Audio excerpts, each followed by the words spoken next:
Selamat pagi, kita akan bersama-sama memperkatakan Mazmur 91. Mazmur 91. Orang yang duduk dalam lindungan yang maha tinggi dan bermalam dalam naungan yang maha kuasa akan berkata kepada Tuhan, tempat perlindunganku dan kubu pertahananku, Allahku yang kupercayai. Sungguh, dialah yang akan melepaskan engkau dari jerat penangkap burung, dari penyakit sampar yang busuk. Dengan kepaknya ia akan menudungi engkau, di bawah sayapnya engkau akan berlindung. Kesetiaannya ialah perisai dan pagar tembok. Engkau tak usah takut terhadap kedahsyatan malam, terhadap panah yang terbang di waktu siang, terhadap penyakit sampar yang berjalan di dalam gelap, terhadap penyakit menular yang mengamuk di waktu petang. Walau 1.000 orang rebah di sisimu, dan 10.000 di sebelah kananmu, tetapi itu tidak akan menimpamu. Engkau hanya menontonnya dengan matamu sendiri dan melihat pembalasan terhadap orang-orang fasik. Sebab Tuhan ialah tempat perlindunganmu, yang maha tinggi telah kau buat tempat perteduhanmu. Malapetaka tidak akan menimpa kamu, dan tulah tidak akan mendekat ke kemahmu. Sebab malaikat-malaikatnya akan diperintahkannya kepadamu untuk menjaga engkau di segala jalanmu. Mereka akan menatang engkau di atas tangannya, supaya kakimu jangan terantuk kepada batu. Singa dan ular tedung akan kau langkahi, engkau akan menginjak anak singa dan ular naga. Sungguh hatinya melekat kepadaku, maka aku akan meluputkannya. Aku akan membentenginya, sebab ia mengenal namaku. Bila ia berseru kepadaku, aku akan menjawab. Aku akan menyertai dia dalam kesesakan. Aku akan meluputkannya dan memuliakannya. Dengan panjang umur akan kukenyangkan dia, dan akan kuperlihatkan kepadanya keselamatan daripadaku. Amin. Haleluya, haleluya. Shalom Bapak Ibu Saudara yang dikasihi Tuhan. Shalom. Saya percaya hari ini menjadi hari yang penuh dengan sukacita. Karena hari ini kita mau merayakan kenaikan Tuhan kita Yesus Kristus ke surga. Haleluya, berikan tepuk tangan buat Allah kita. Yesus kita baik, amin. Yesus kita baik, saudara boleh tengok kiri kanan, katakan Tuhan Yesus itu baik. Haleluya.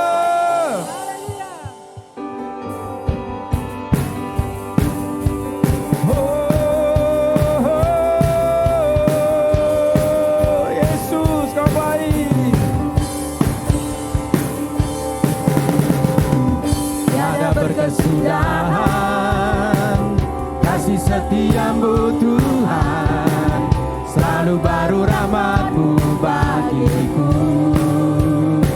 Hari berganti hari, tetap kulihat kasih-Mu, tak pernah berakhir di hidupku. Tuhan Yesus baik, sungguh amat baik, untuk selama-lamanya. Tuhan Yesus baik, Tuhan Yesus baik. Wow, haleluya. Amat baik, untuk selama-lamanya. Tuhan Yesus baik, tiada berkesudahan kasih setiamu Tuhan, selalu baru rahmat-Mu bagiku. Hari berganti hari, tetap kulihat kasih-Mu, tak pernah berakhir hidupku. Tuhan Yesus baik. Haleluya. Selamanya Tuhan Yesus baik.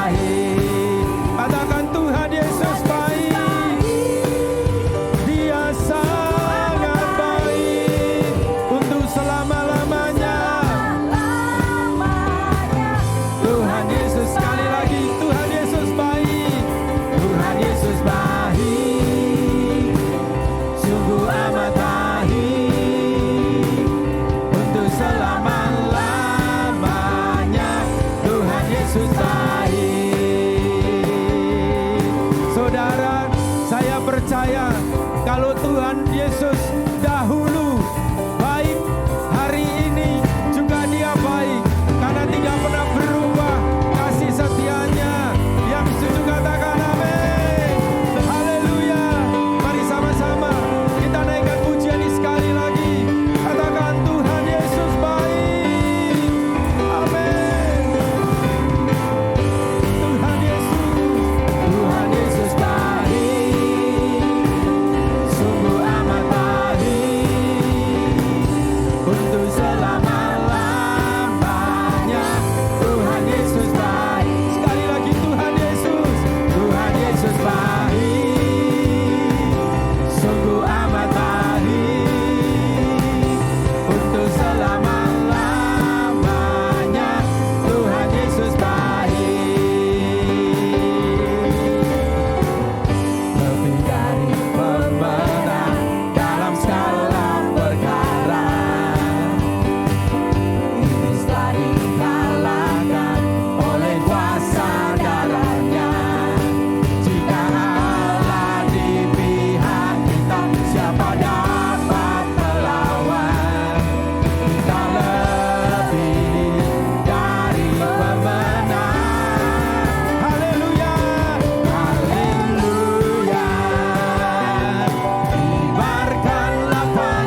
Haleluya. Mari silakan duduk Bapak Ibu Saudara kasih Tuhan. Kita akan melanjutkan ibadah kita pada pagi hari ini. Mari sebelumnya kita akan memberikan yang terbaik untuk pekerjaan Tuhan. Mari kita berdoa bersama-sama. Bapa, kami mengucap syukur, terima kasih. Kami boleh beribadah bersama-sama untuk merayakan hari kenaikan Tuhan kami Yesus Kristus ke surga. Bapa, terima kasih Tuhan, terima kasih. Bapa, sebentar Tuhan, kami mau mengembalikan perpuluhan, kami mau memberikan persembahan. Biarlah Tuhan yang kuduskan, sucikan persembahan ini Tuhan. Persembahan ini boleh dipakai untuk memperluas daripada kerajaan-Mu. Bapak, terima kasih Tuhan, terima kasih. Di dalam nama Tuhan Yesus, kami berdoa dan mengucap syukur. Haleluya. Amin. Nah Bapak Ibu Saudara, di layar Bapak Ibu Saudara ada screen yang Bapak Ibu Saudara bisa pakai untuk mentransfer atau memberikan perpuluhan. Mari Bapak Ibu Saudara, biarlah persembahan yang sudah Bapak Ibu Saudara berikan, Tuhan mengembalikan dengan berkat berlipat kali ganda. Haleluya, haleluya, amin. Nah sebelum kita melanjutkan ibadah kita, ada beberapa pengumuman. Mari silakan hamba Tuhan yang bertugas.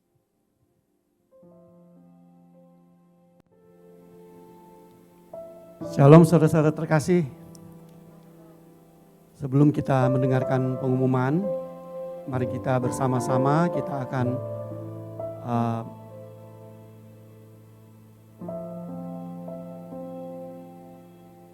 membacakan Pentakosta ketiga.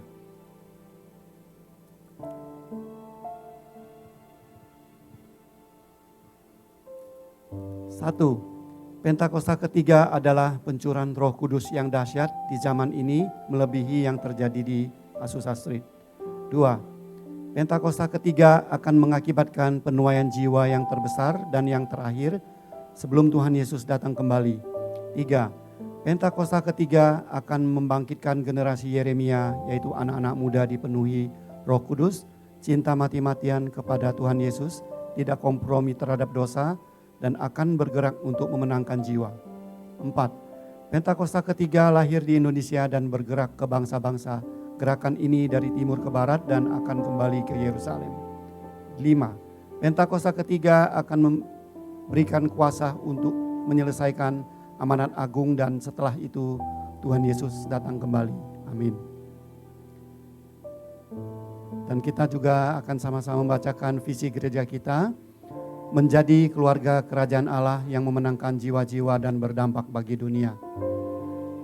Dan value atau nilai dari gereja kita yang disingkat IKRAL, yaitu integritas, keintiman, rendah hati, antusias dan inovatif, rela berkorban. Kita ada prayer night setiap hari Rabu malam jam 8. ID dan password dapat saudara lihat di layar. Kemudian kita ada Cool atau Community of Love hari Kamis malam jam 8. ID dan password juga saudara dapat lihat di layar. Dan kemudian kita juga ada doa Azusa Prayer Tower setiap hari 24/7. Gereja kita akan mendapatkan tugas hari Senin jam 10 pagi, Selasa jam 11 pagi, Rabu jam 10 pagi, kemudian hari Jumat jam 11 malam. Demikian saudara-saudara pengumuman pada minggu ini. Tuhan Yesus memberkati. Haleluya, haleluya. Mari Bapak Ibu Saudara kita siapkan hati kita akan mendengarkan firman Tuhan. Hari ini akan dilayani oleh Gembala Pembina, Bapak Pendeta Dr. Niko Nyotora Harjo. Mari siapkan hati kita, yuk kita nyembah Tuhan sama-sama.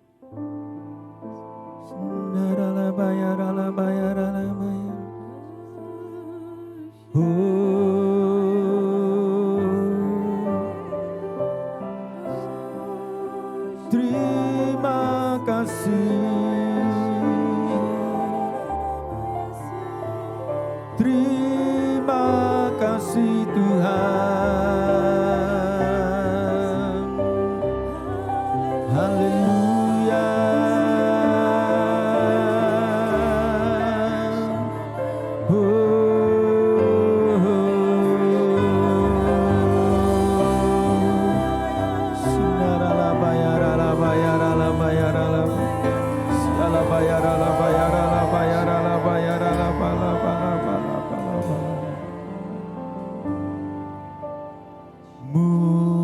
Mulia, mulia bagi anak domba.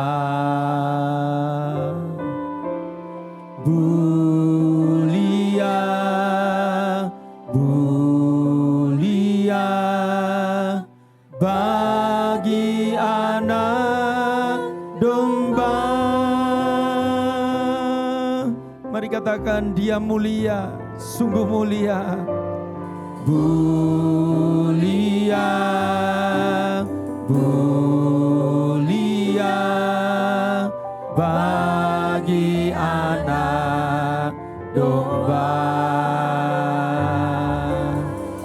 Mulia, mulia bagi anak domba.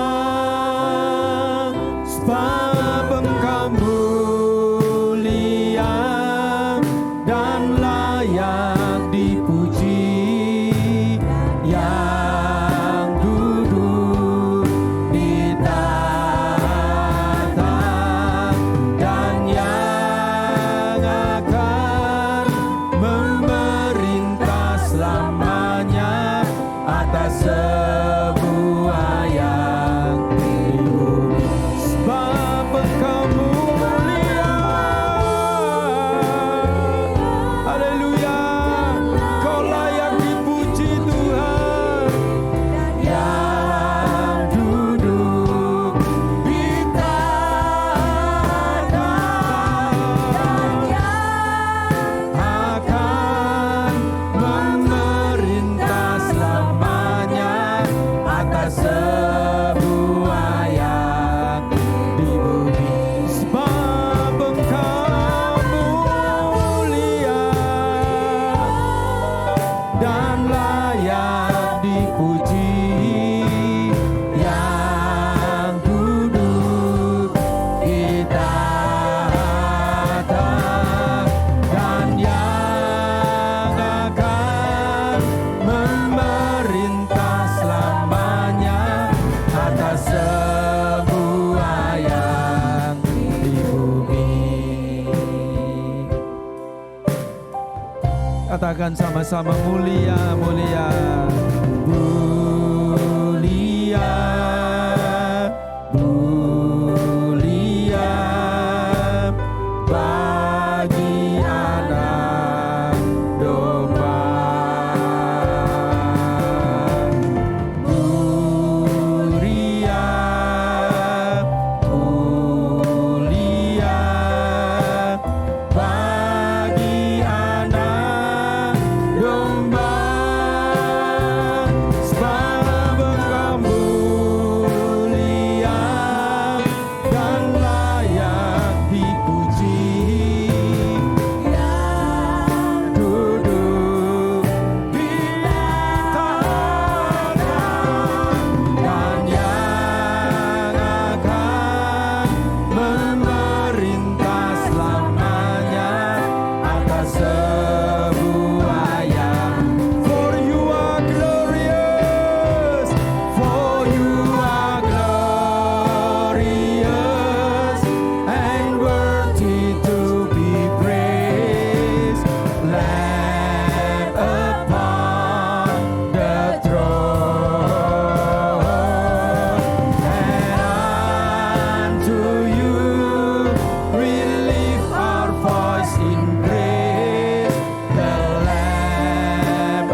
glorious and worthy to be praised, Lamb upon the throne,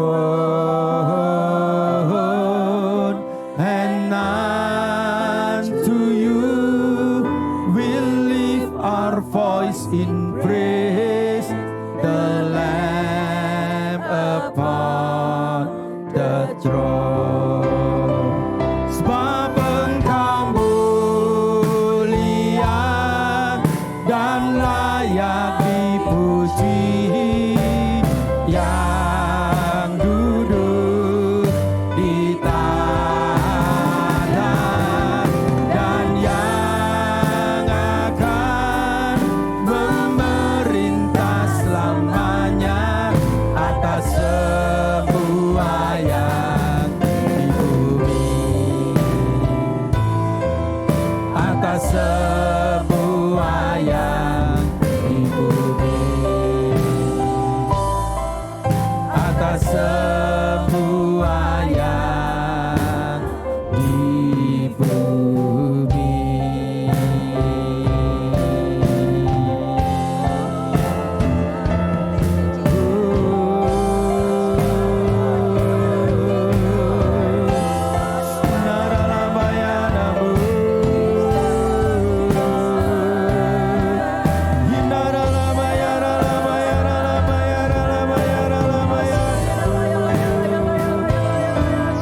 Kasih ya Tuhan, Kau layak disembah, Kau layak dipuji ya Bapa. Ku sanjung Kau di tempat tinggi, sebab Engkau Imam besar agung. Ku sanjung Kau lebih dari yang lain,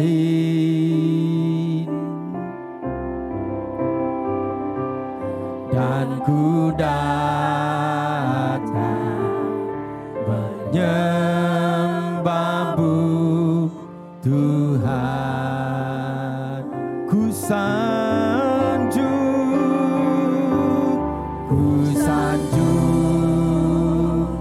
Kau di tempat tinggi, sebab Engkau Imam besar agung. Ku sanjung Kau lebih dari yang lain,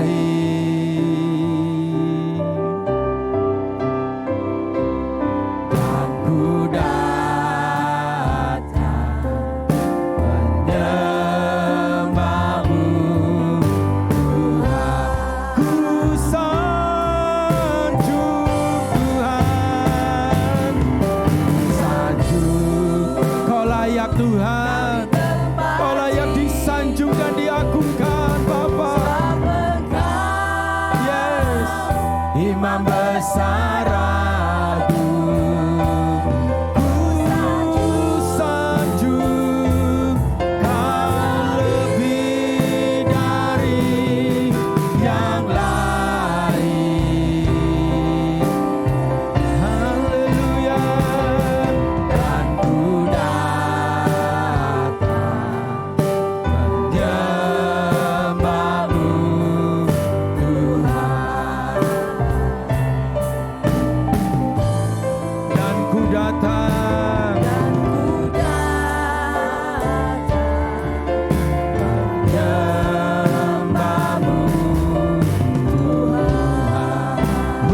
terima kasih ya Tuhan.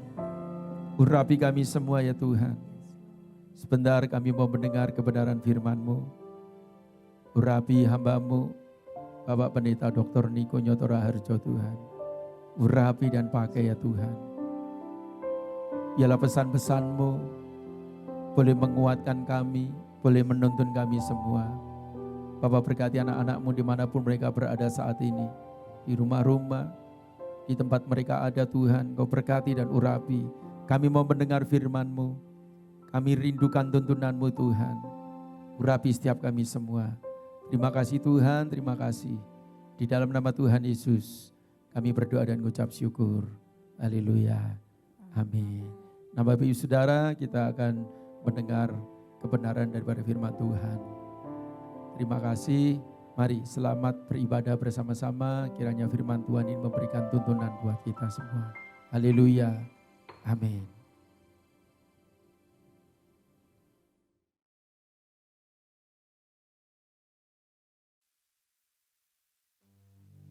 Shalom semuanya. Alkitab berkata, Yesus mati karena dosa-dosa kita. Dia dikuburkan, tetapi pada hari yang ketiga, Dia dibangkitkan. Haleluya! Setelah Tuhan Yesus bangkit, selama 40 hari Tuhan Yesus menampakkan diri kepada lebih dari 500 murid-muridnya untuk membuktikan bahwa Dia hidup. Setelah memberikan pesan terakhir seperti yang terdapat dalam Kisah Para Rasul 1 ayat 8, maka dengan disaksikan murid-muridnya, Tuhan Yesus terangkat ke sorga.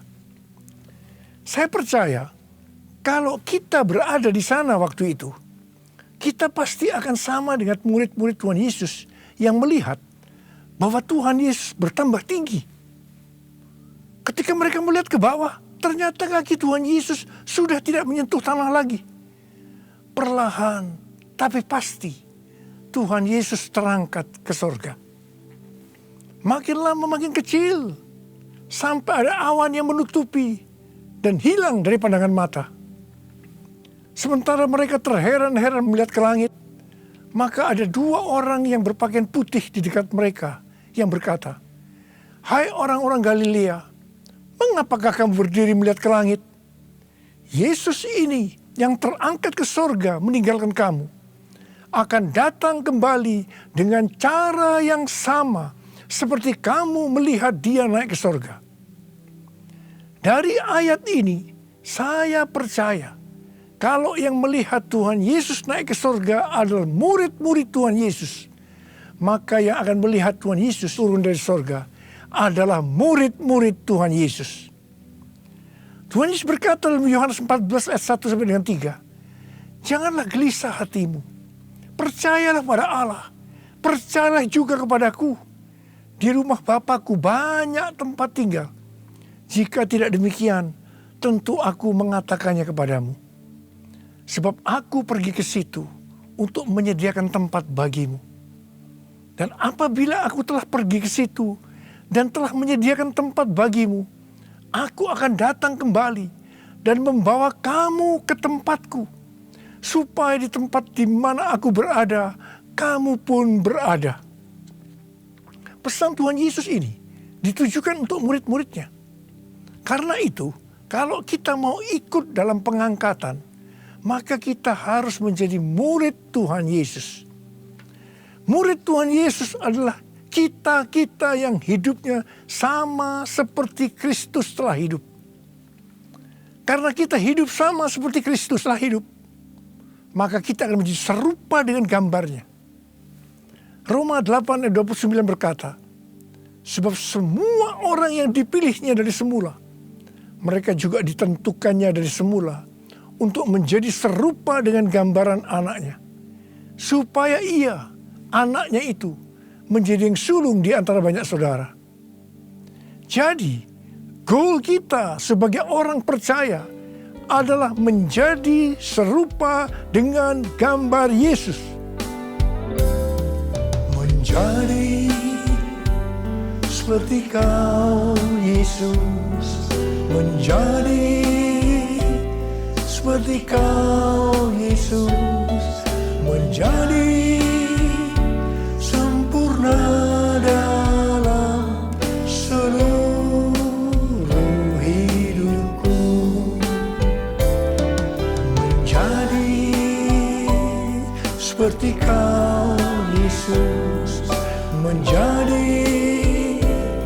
seperti Kau Yesus menjadi sempurna dalam seluruh hidupku.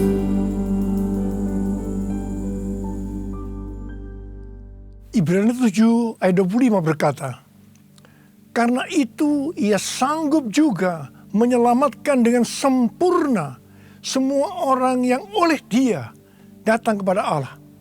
Sebab Ia hidup senantiasa untuk menjadi pengantara mereka. Tuhan Yesus di sorga menjadi pengantara kita. Artinya sebagai pendoa syafaat bagi kita, supaya kita selamat secara sempurna. Kalau kita berbicara tentang keselamatan, maka ada 3 hal yang harus diperhatikan. Yang pertama, bisa kehilangan keselamatan. Yang kedua, hampir-hampir tidak diselamatkan. Yang ketiga, selamat dengan sempurna. Orang yang sudah percaya bisa kehilangan keselamatan.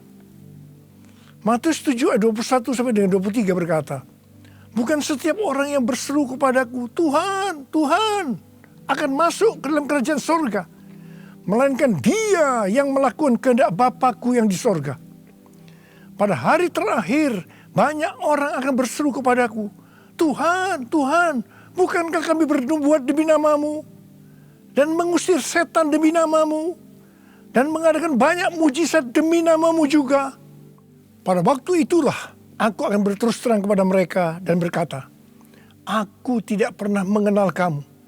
Enyahlah daripadaku, kamu sekalian pembuat kejahatan. Ini merupakan peringatan bagi hamba-hamba Tuhan yang sedang dipakai oleh Tuhan. Agar pelayanan yang diberikan oleh Tuhan itu semata-mata hanya untuk menyatakan kemuliaan-Nya. Bukan untuk kemuliaan diri sendiri. Bukan untuk mencari keuntungan pribadi. Bukan untuk popularitas, di mana ini semua bisa mengakibatkan hilangnya keselamatan. Contoh seorang murid yang kehilangan keselamatannya adalah Yudas. Yudas mengikut Yesus begitu lama. Bahkan dicatat dalam Lukas 9 ayat 1 sampai dengan 6. Ia bersama murid-muridnya yang lain pernah melakukan berbagai mujizat dan pelayanan kesembuhan. Namun ia akhirnya memilih meninggalkan Tuhan, maka hilanglah keselamatannya. Mengenai hampir-hampir tidak diselamatkan, 1 Korintus 3 ayat 10 sampai dengan 15 berkata, bahwa kita membangun hidup kita ini dengan dasar Yesus Kristus. Pertanyaannya, bahan apa yang kita gunakan untuk membangun kehidupan kita ini? Apakah dengan bahan emas, perak, batu permata, ataukah dengan bahan kayu, rumput kering, atau jerami? Semua ini akan nampak pada hari Tuhan, saat pekerjaan kita diuji dengan api.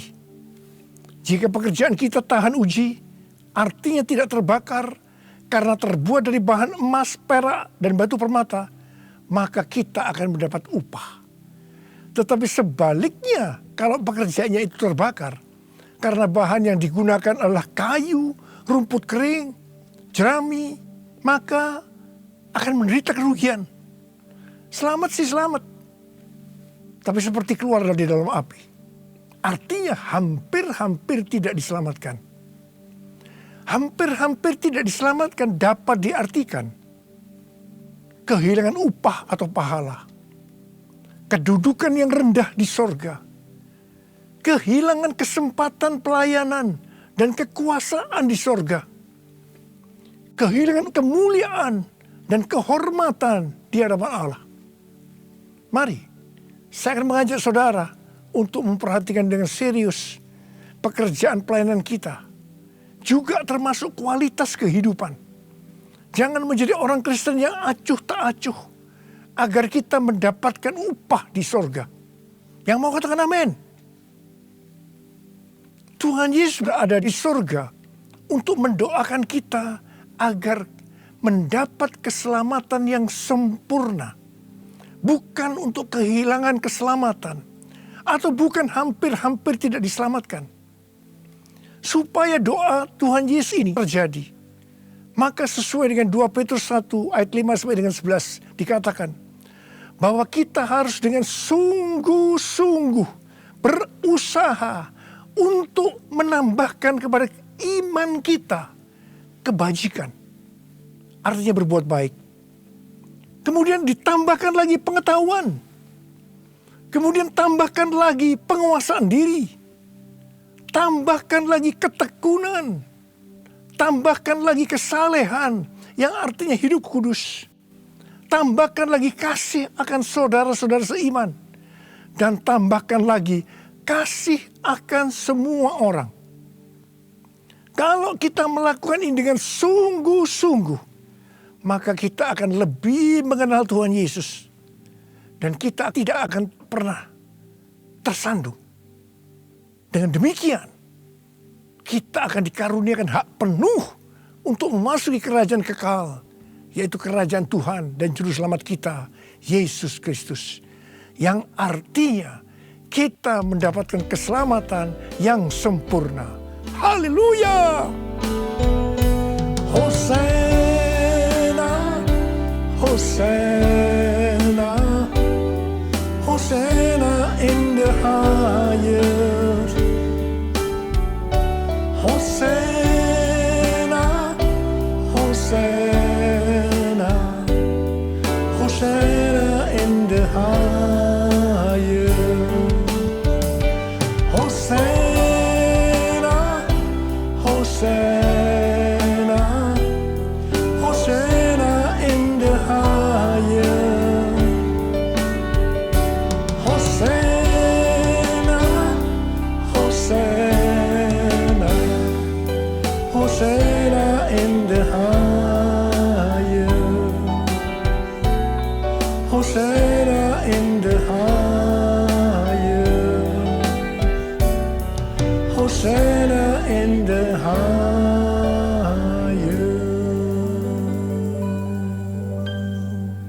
Pesan yang terakhir dari Tuhan Yesus untuk murid-muridnya sebelum terangkat ke surga terdapat dalam Kisah Para Rasul 1 ayat 8 yang berkata, tetapi kamu akan menerima kuasa kalau Roh Kudus turun ke atas kamu, dan kamu akan menjadi saksiku di Yerusalem dan di seluruh Yudea dan Samaria dan sampai ke ujung bumi. Setelah memberikan pesan yang terakhir itu, Tuhan Yesus naik ke sorga.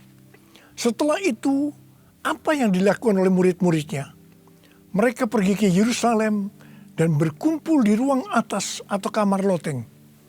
Mereka melakukan ini karena Tuhan Yesus yang menyuruh mereka agar tidak meninggalkan kota Yerusalem, karena mereka akan diperlengkapi dengan kuasa dari tempat tinggi. Tuhan Yesus berkata, sebab Yohanes membaptis dengan air, tetapi tidak lama lagi kamu akan dibaptis dengan Roh Kudus. Murid-murid yang berkumpul berjumlah sekitar 120 orang.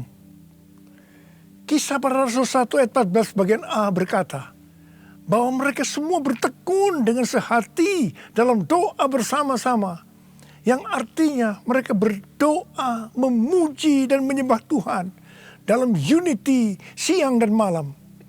Ini adalah prinsip restorasi Pondok Daud. Ini adalah prinsip menara doa. Pada hari raya Pentakosta, jadi 10 hari setelah mereka berkumpul itu, tiba-tiba turunlah dari langit suatu bunyi seperti tiupan angin yang keras yang memenuhi seluruh rumah di mana mereka duduk. Dan tampaklah kepada mereka lidah-lidah seperti nyala api yang bertebaran dan hinggap kepada mereka masing-masing. Maka penuhlah mereka dengan Roh Kudus. Lalu mereka mulai berkata-kata dalam bahasa-bahasa lain, seperti yang diberikan oleh Roh itu kepada mereka untuk mengatakannya. Itu adalah bahasa roh. Orang yang dibaptis dengan Roh Kudus atau dipenuhi Roh Kudus, tanda awalnya adalah berbahasa roh. Setelah itu murid-murid Tuhan Yesus dipakai secara luar biasa untuk melakukan amanat agung. Tanda dan mujizat menyertai pelayanan mereka. Peristiwa ini disebut sebagai Pentakosta yang pertama. Pentakosta yang pertama ini dahsyat. Sebab dalam kurun beberapa ratus tahun, sekitar 70% dari dunia yang dikenal waktu itu, yaitu yang berada di bawah kekaisaran Romawi, menjadi Kristen. Pertanyaannya, apakah amanat agung sudah selesai? Jawabannya, belum. Karena itu pada tahun 1906, kembali Roh Kudus dicurahkan di Azusa Street yang disebut sebagai Pentakosta yang kedua. Ciri-ciri yang menonjol dalam Pentakosta kedua ini adalah penekanan dalam hal berbahasa roh dan pelayanan mujizat dan kesembuhan. Meskipun seluruh karunia roh juga dicurahkan dengan limpahnya. Pentakosta kedua ini dahsyat. Mengapa? Karena melahirkan gerakan Pentakosta dan karismatik. Saat ini ada sekitar 700 juta orang yang diberdayakan oleh Roh Kudus. Pertanyaannya, apakah amanat agung sudah selesai? Jawabannya, belum. Karena itu hari-hari ini pencurahan Roh Kudus yang jauh lebih dahsyat dibanding dengan Azusa Street sedang terjadi. Ini disebut sebagai Pentakosta yang ketiga. Seperti yang terjadi pada Pentakosta yang pertama dan Pentakosta yang kedua. Maka berbahasa roh dan pelayanan kesembuhan juga terlihat begitu intens. Saya percaya dengan Pentakosta ketiga ini, amanat agung Tuhan Yesus akan selesai. Dan Tuhan Yesus akan datang kembali. Kuasanya dicurahkan, berkatnya dilimpahkan, penuaian besar sungguh terjadi. Segala bangsa akan datang menyembah Yesus Tuhan, kemuliaan Tuhan telah turun. Kuasanya dicurahkan, berkatnya dilimpahkan, penuaian besar sungguh terjadi. Segala bangsa akan datang menyembah Yesus Tuhan, kemuliaan Tuhan telah turun. Kemuliaan Tuhan telah turun. Kemuliaan Tuhan telah turun.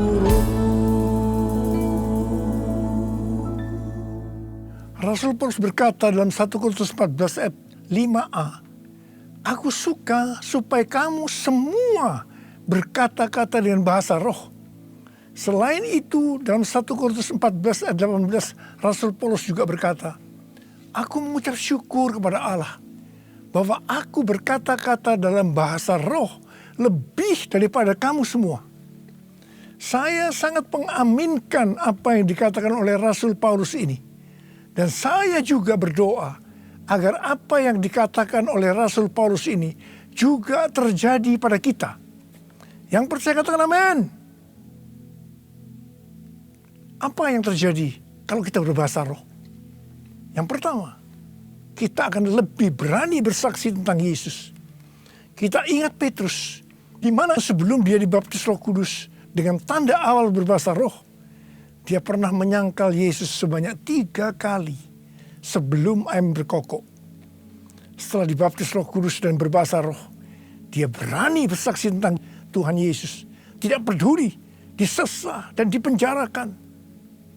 Yang kedua, kalau kita berbahasa roh, maka sesuai dengan 1 Korintus 14 ayat 4. Siapa yang berkata-kata dalam bahasa roh, ia membangun dirinya sendiri. Yang artinya kalau kita berbahasa roh, kita membangun iman kita. Yang ketiga, kalau kita berbahasa roh, kita akan lebih merasakan hadiratnya dan lebih intim dengan dia. Karena ketika kita berbahasa roh, kita berkata-kata kepada Allah, bukan kepada manusia. Yang keempat, kalau kita berbahasa roh, kita akan berdoa lebih lama lagi. Yang kelima, sesuai dengan 1 Korintus 14 ayat 14 sampai dengan 15 yang berkata, sebab jika aku berdoa dengan bahasa roh, maka rohkulah yang berdoa, tetapi akal budiku tidak turut berdoa. Jadi, Apakah yang harus kubuat? Aku akan berdoa dengan rohku, tetapi aku akan berdoa juga dengan akal budiku. Aku akan menyanyi dan memuji dengan rohku, tetapi aku akan menyanyi dan memuji juga dengan akal budiku. Jadi, kalau kita menghendaki agar roh kita berdoa, menyanyi, dan memuji, maka kita harus berbahasa roh. Sedangkan kalau dengan akal budi atau jiwa, maka kita harus menggunakan bahasa yang kita mengerti. Mari, bagi yang mau melakukan, katakan bersama saya, amin. Saya berdoa buat saudara. Ada berapa banyak di antara saudara yang merindukan untuk bisa berbahasa roh? Angkat tangan saudara. Yang kedua, ada berapa banyak di antara saudara yang sekarang sudah berbahasa roh, tetapi saudara merasakan saudara tidak penuh Roh Kudus? Angkat tangan saudara. Sekarang saya mau berdoa buat saudara. Mari, nyanyikan ini bersama-sama saya.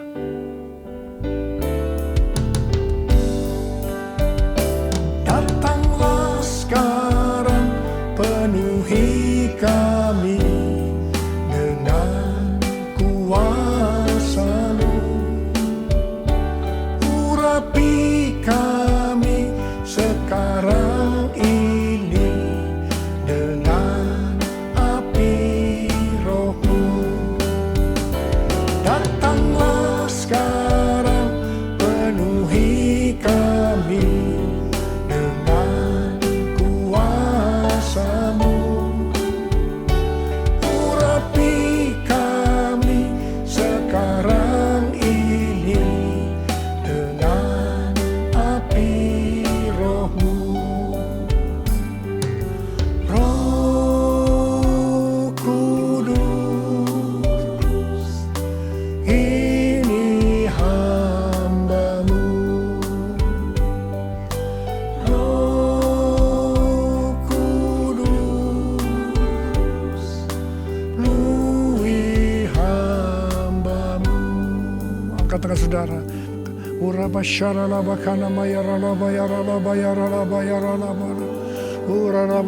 Tuhan, berikan bahasa-bahasa yang baru bagi mereka yang merindukan untuk berbahasa roh, Tuhan. Berikan bahasa-bahasa yang baru buat mereka, ya Tuhan.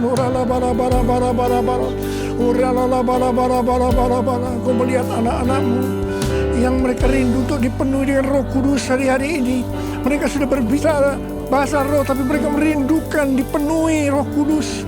Dipenuhi, terima, penuh Roh Kudus, dipenuhi Roh Kudus, dipenuhi Roh Kudus, terima. Oh,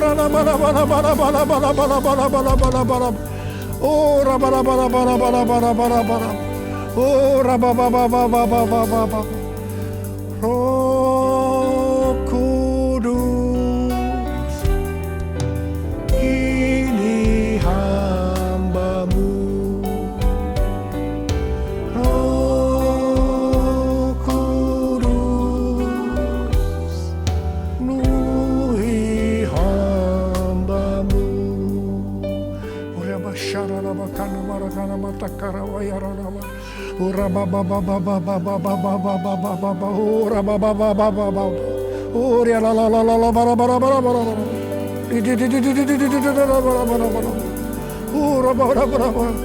Dipenuhi Roh Kudus, dipenuhi Roh Kudus, dipenuhi penuh Roh Kudus, penuh Roh Kudus, dipenuhi dengan Roh Kudus. Terima kasih Tuhan, terima kasih, terima kasih, terima kasih Tuhan, terima kasih, terima kasih, terima kasih, terima kasih, terima kasih, terima kasih, terima kasih, terima kasih. Dalam nama Yesus, dalam nama Yesus. Amin.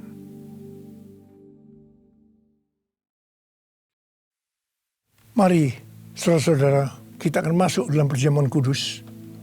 Kita akan mengingat ayat ini. Sebab setiap kali kamu makan roti ini dan minum cawan ini, kamu memberitakan kematian Tuhan sampai Ia datang. Perjamuan kudus adalah perjamuan Tuhan Yesus sendiri. Setiap kali kita masuk dalam perjamuan kudus, Tuhan Yesus selalu berkata, biarlah ini menjadi peringatan akan daku. Karena itu mari, arahkan hati kita kepada kebaikan Tuhan. Kita akan mengingat kebaikan Tuhan supaya kita lebih mengasihi Tuhan Yesus. Kita lebih mengasihi satu dengan yang lain. Mari tundukkan kepala.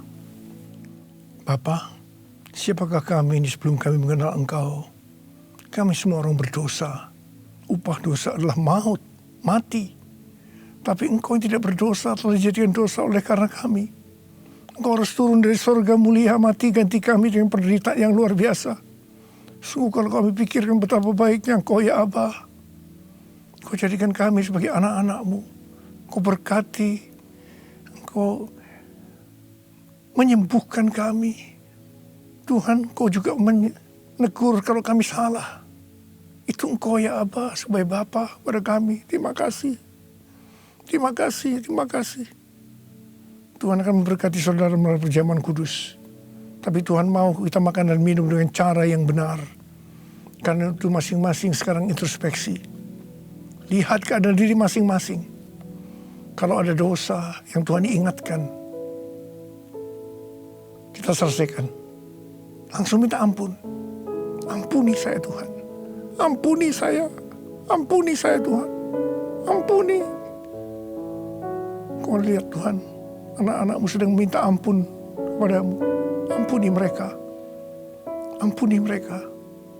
Kami akan masuk dalam perjamuan kudus dengan hati yang penuh ucapan syukur. Layakkan kami semua. Layakkan kami. Terima kasih Aba. Amin.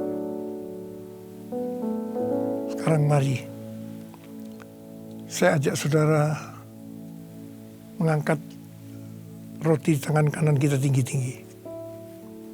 Sebab apa yang telah kuteruskan kepadamu telah aku terima dari Tuhan. Yaitu bahwa Tuhan Yesus pada malam waktu ia diserahkan mengambil roti. Dan sesudah itu yang mengucap syukur atasnya. Dia memecah-mecahkannya dan berkata, inilah tubuhku yang diserahkan bagi kamu. Perbuatlah ini menjadi peringatan akan aku. Saudara dikasih Tuhan. Bukankah roti yang kita pecah-pecahkan ini adalah persekutuan kita dengan tubuh Kristus? Mari kita makan dalam nama Yesus.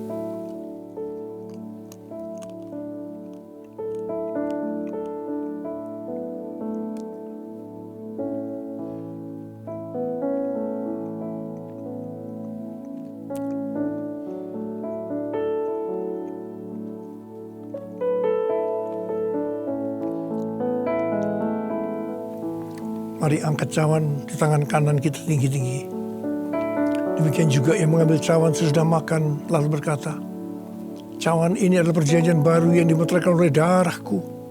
Perbuatlah ini setiap kali kamu meminumnya menjadi peringatan akan aku. Telah dikasih Tuhan, bukankah cawan pengucapan syukur yang atasnya kita ucapkan syukur adalah persekutuan kita dengan darah Yesus. Mari kita minum dalam nama Yesus.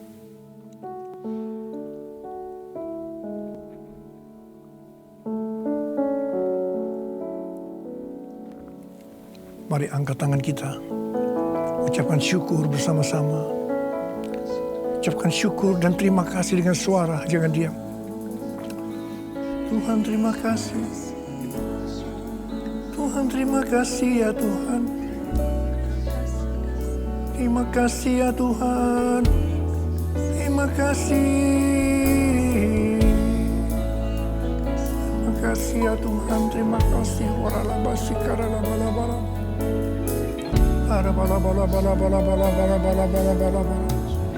Tuhan, berkatilah anak-anak-Mu ya Tuhan. Kau lihat mereka membutuhkan pertolongan Tuhan. Kau menyembuhkan yang sakit. Kau memberikan mujizat pada mereka yang memerlukan kesembuhan dan mujizat angkat tangan saudara. Dalam nama Yesus, sembuh dalam nama Yesus, sembuh dalam nama Yesus. Terima mujizat Tuhan, sembuh dalam nama Yesus. Sembuh dalam nama Yesus. Aku perkatakan hai COVID-19, Omikron, dan varian-varian lainnya, krisis ekonomi. Dalam nama Yesus, diam, tenanglah. Diam, tenanglah. Diam, tenanglah. Tuhan terima kasih. Tuhan terima kasih. Engkau menjaga semua anak-anak-Mu. Hamba berdoa tidak ada yang berkekurangan ya Tuhan. Semua dicukupkan. Malah berkelimpahan dalam berbagai kebajikan. Terima kasih. Terima kasih. Terima kasih. Terima kasih Yesusku, terima kasih Yesusku. Puji syukur hanya bagi Tuhanku. Terima kasih Yesusku, terima kasih Yesusku. Puji syukur hanya bagi Tuhanku. Terima kasih Yesusku, terima kasih Yesusku. Puji syukur hanya bagi Tuhanku. Terima kasih Yesusku, terima kasih Yesusku. Puji syukur hanya bagi Tuhanku. Puji syukur hanya bagi Tuhanku. Puji syukur hanya bagi Tuhanku.